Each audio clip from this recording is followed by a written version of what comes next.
You've been lost and alone in the city of lights, I know. Getting high, feeling low, and it's out of your control. You should know that I won't leave you. I'll stay beside you. If you're in the planning stages or thinking about booking a trip on the Harmony of the Seas, this video's for you. Since we live in Texas, we booked our trip out of Galveston, Texas.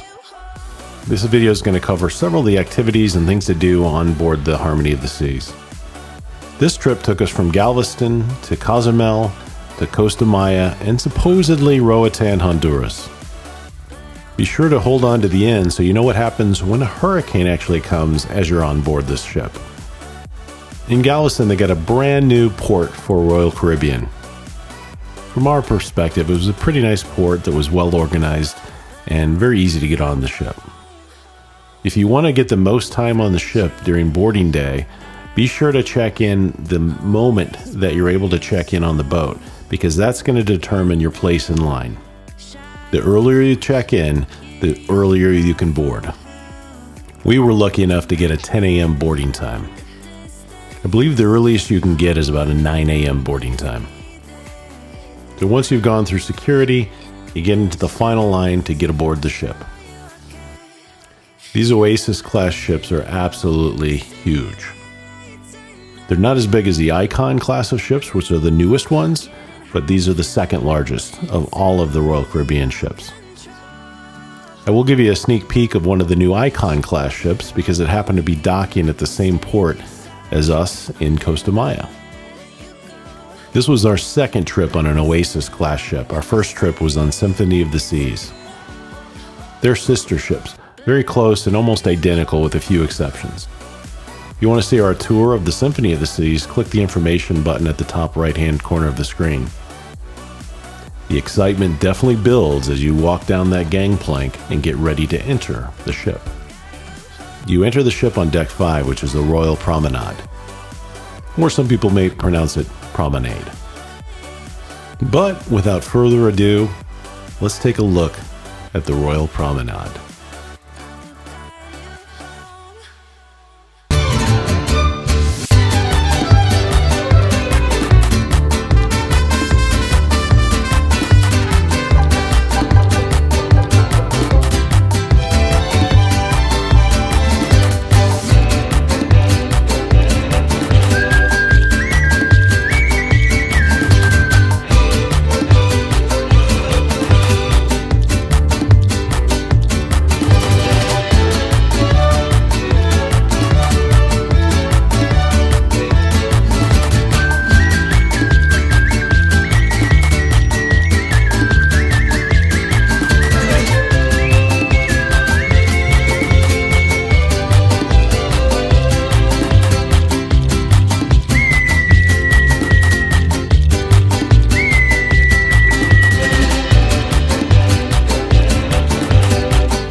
This is a view off the ship of the port of Galveston. I will admit that this port's a little more, I'd say industrial than maybe some of the other ports that you might see in Miami and other locations like that. The water in Galveston also isn't as clear as some of the other ports like in Miami and places like that as well. Since our boarding time was 10 a.m., we had plenty of time to explore the ship. The ship didn't take off until 4 p.m., I believe. The only negative about getting on the ship early is you have no access to your rooms or your baggage. So make sure you bring along a little day pack full of anything you might need before they let you into the room. There was so much to do on the ship, we really didn't even miss not getting access to our room right away. The drink package didn't hurt during this time as well. One of the areas of the ship you might want to check out right away is the Boardwalk. The Boardwalk has several restaurants like the Dog House, Johnny Rockets, and Sabor Mexican restaurant. It also has lots of entertainment for the kids, such as the carousel and the arcade.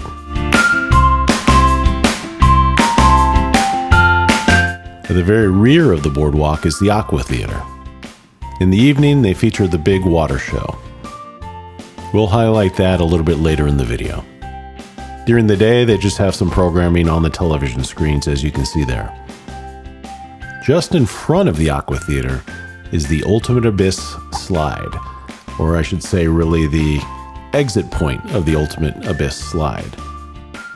You enter the slide from deck 16, and it drops you 10 decks down to deck 6, where the boardwalk is.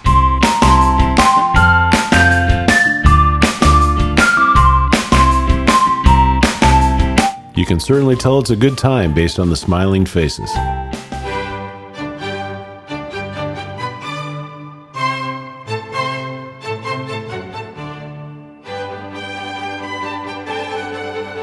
One of the next main areas is the boardwalk. From an aesthetic point of view, it's probably one of my favorite areas of the ship. You almost don't even realize you're on a ship in Central Park. You have to travel through Central Park to get to a lot of places, so we always stopped at that trellis bar there on the right.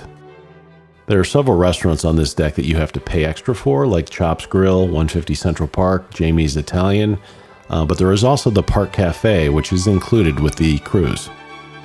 The Park Cafe is a great place to stop for breakfast and avoid the crowds at the buffet in the morning.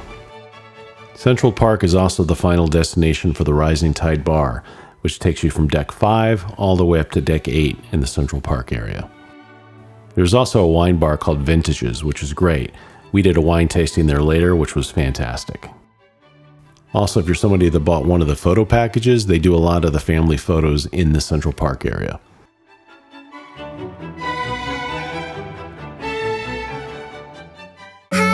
Was it the voice? Was it the fire burning in me? Of course, you're probably not going on a cruise unless you want to get a little sun, and that's where the outdoor upper decks are, where there's also entertainment and all of the pools and the water slides. The very front of the ship on deck 14 and 15 is the Solarium. This is the adults-only section of the ship. So if you want to get away from all kids screaming and yelling, this is the place for you. You also have the Solarium Bistro on this deck, and this also gets you away from the big crowds at the lunch buffets and breakfast buffets. You also have the adults-only hot tubs. One of our favorite things to do at night was just kind of walk the upper decks at night when nobody's around. It really lights up in spectacular colors, and it's just beautiful and very quiet. Just take a look for yourself and see what I mean.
Well, if you're into health and fitness, the Vitality at the Sea Spa and Fitness Center is for you.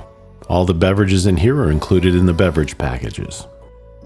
You can get smoothies with chocolate, peanut butter, banana, protein, or even espresso.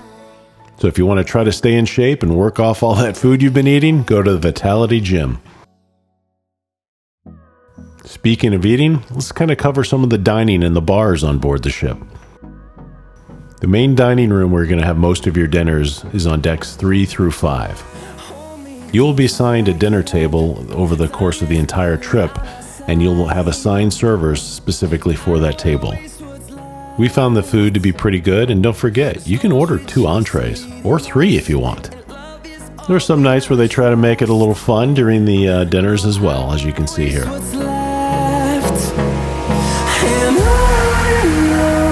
We'll go.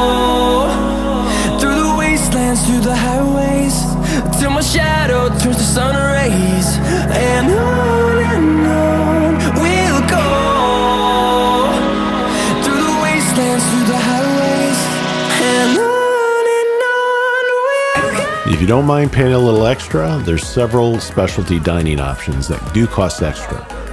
One of those that we went to was the Izumi Hibachi and Sushi restaurant. Yes, boy. Ian, are you going to share the rice with me? Because I don't have lunch yet also.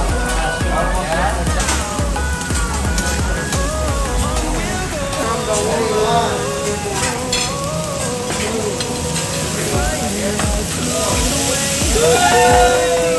We went there twice, once for the hibachi and the second time for the sushi and sake tasting. We highly recommend both. As I mentioned previously, we also went to Vintages in Central Park. This is where we did the wine tasting. We have Bitis Labrusca, we have Bitis Riparia, we have Bitis Rotortipolia, and we have Bitis Estabellis. Alright? But most of the winemaker, they are using this what we call Bitis Vinipera. Why?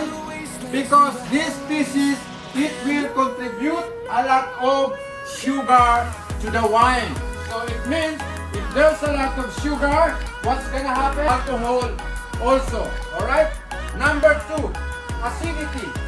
Ladies and gents, acidity. Probably one of the most fun ways to get a drink is at the Bionic Bar. You can design your own drink or pick one of the pre-selected drinks from the kind of the iPad menu that they have. Another fun and unique bar is the Rising Tide Bar. As I mentioned earlier, it's going to take you from the promenade all the way up to Central Park.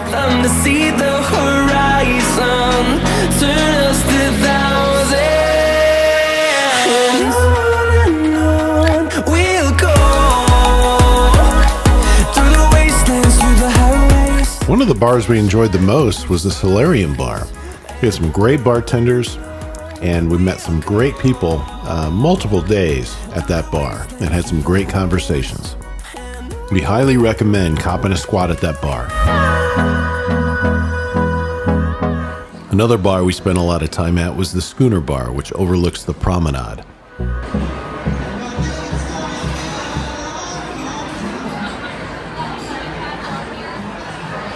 On your first night of the cruise, they have a big, huge welcome party and balloon drop. Right now, I need everyone on the promenade to raise your right hand high in the air. State your name. Promise to have an amazing cruise. I promise to take time to relax.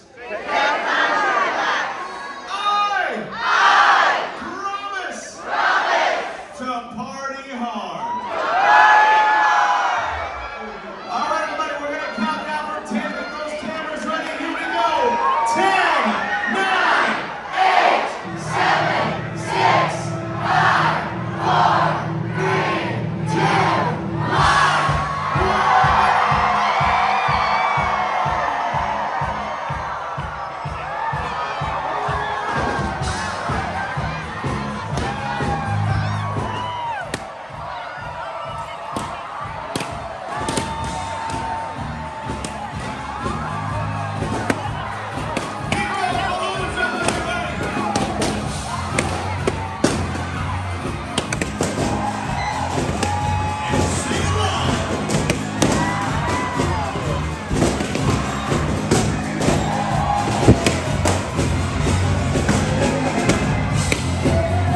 Well, besides fun and partying like this, they have some really amazing shows on the ship.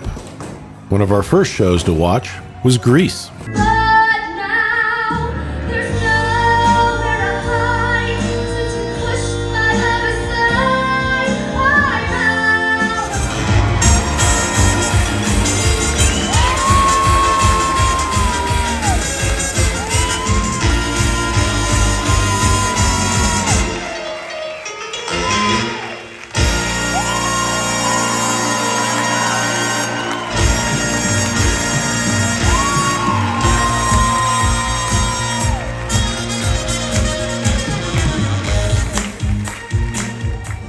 In addition to the shows, they had the all-holiday parade, which literally featured all the holidays that we have in the US.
If you're looking for something a little more relaxing, I highly recommend going to Dazzle's. This particular night, they had a nice jazz band. It was really nice to sit back with a whiskey or a glass of wine and enjoy the show.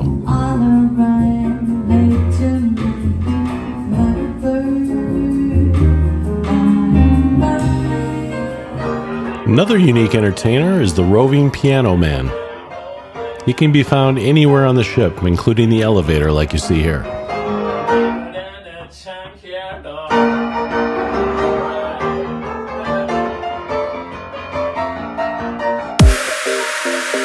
One of the biggest spectacles of entertainment on the ship is the water show.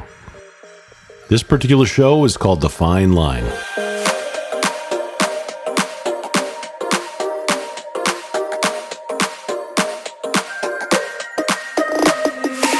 Inside lane, missing exits, glued to the pavement. Between the lines, I'll keep my gaze straight ahead as the last stop flies by. No more waiting for the gun to fire. No more walking through revolving doors. I've gone around once, and I don't need to go around anymore. Break away, forget your sober case. Stop dwelling on empty words. Stop stalling in the doorway and cancel the cruise control. Switch it in the manual. Don't you wanna feel right?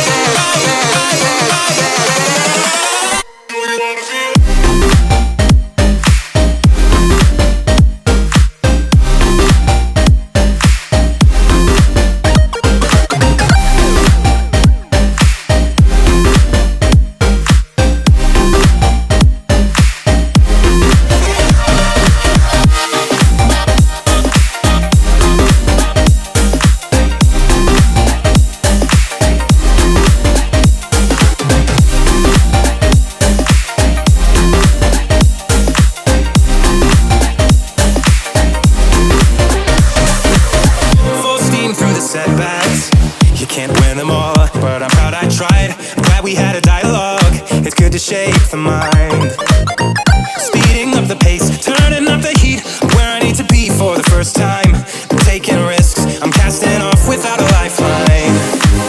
Break away, forget your sober case. Stop dwelling on empty words. Stop stalling in the doorway and cancel the cruise control. Switch it in the manual.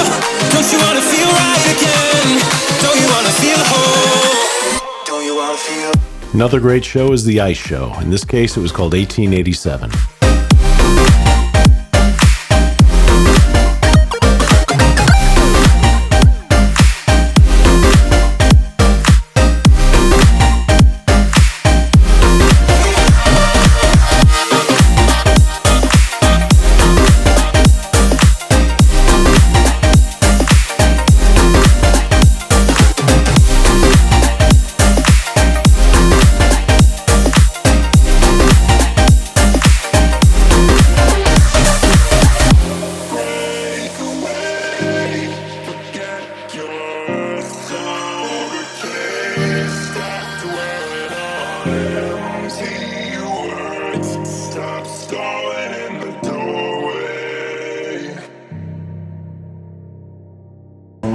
Surprisingly, one of the more popular shows was a towel animal folding demonstration by the cabin stewards.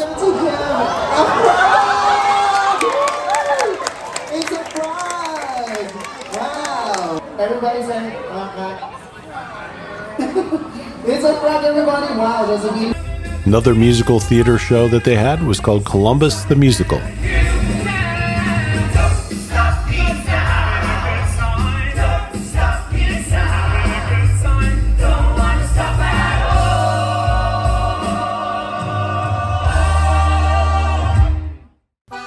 So our first destination on the trip was Cozumel, Mexico.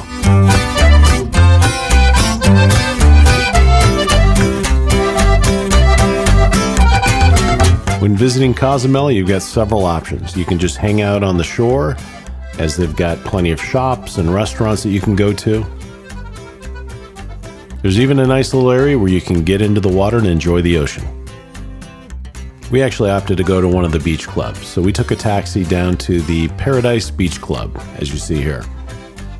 I created a whole nother video on the Paradise Beach Club, which if you click in the top right-hand corner of the screen, you'll be able to watch that video in its entirety. So after a full day at the Paradise Beach Club, the Harmony of the Seas took us off to Costa Maya, Mexico.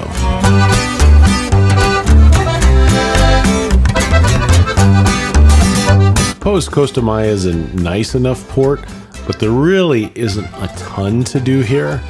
I think they just kind of created a port in the middle of Mexico where nothing really existed prior. Now, one of the most exciting things for us was seeing the Icon of the Seas, which is the newest class of ship by Royal Caribbean. Due to the impending hurricane that was headed our way, this ship made an unintended stop at Costa Maya along with our ship. This is a massive ship, and you can see how different it is from the Oasis class ships. It's got a very different deck layout, and they actually have pools towards the back of the ship.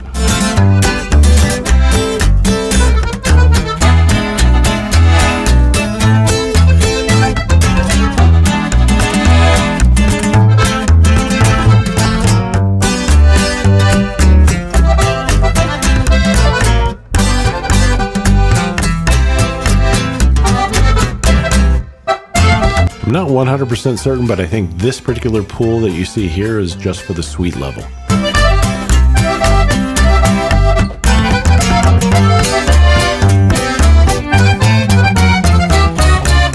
This was just a super impressive ship overall. So back to Costa Maya. So once you get on shore, there's several little shops. They've got a little bit of entertainment there. They've got some restaurants. They got some water slides that you can go to. A decent little place, but it was really completely designed just for port. Costa Maya did have a 600-year-old Dance of the Flying Men, or traditional Mexican pole dancers, which was kind of a neat little thing to see.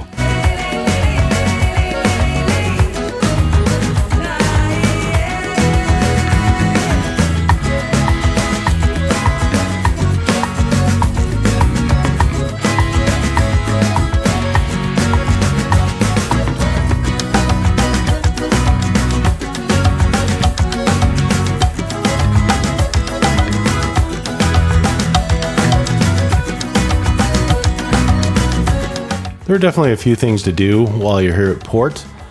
You can hang out, look around, shop. They even have their own pool that you can get access to. And I think they might even have some drink packages you can buy, but we really didn't stick around here too long.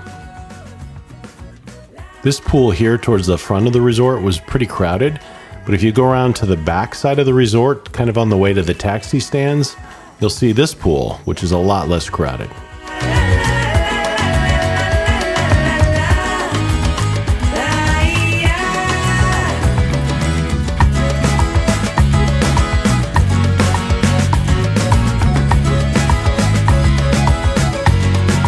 We decided to leave the port and go to the Crazy Lobster Beach Club.